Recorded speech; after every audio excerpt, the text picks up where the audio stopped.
Kumusta ka, kaginhawa Pinoy? Tanong ko lang, nag-aral ka na ba kung paano kumita ng pera, pero nag-aral ka na ba kung paano mag-isip tungkol sa pera?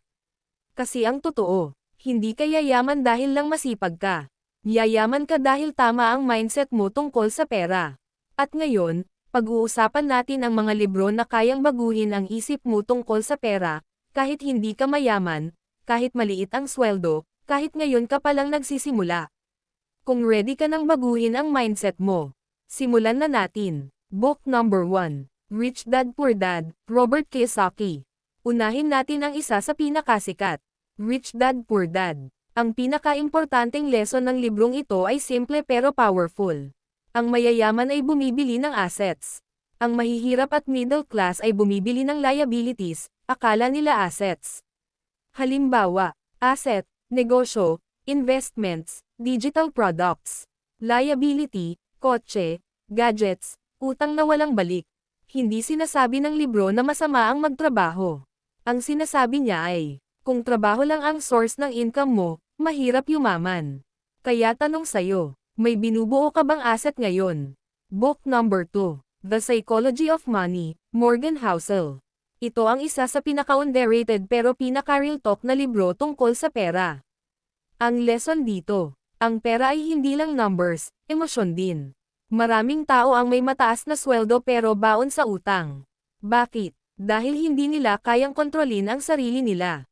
Sabi ng libro, doing well with money has little to do with how smart you are, and a lot to do with how you behave. Hindi mo kailangan maging genius.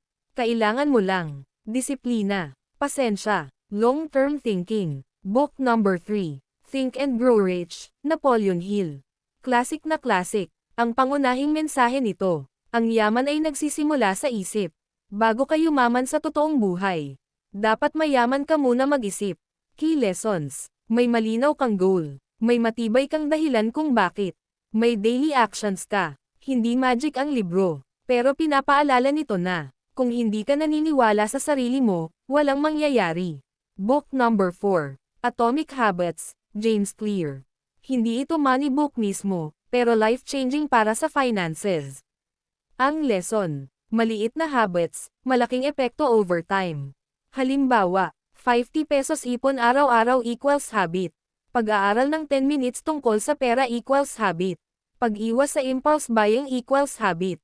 Hindi mo kailangan ng big win agad. Consistency ang totoong sikreto. Book number 5, The Richest Man in Babylon. Simple lang ang wika, pero solid ang lessons. Mag-ipon ng hindi bababa sa 10% ng kita.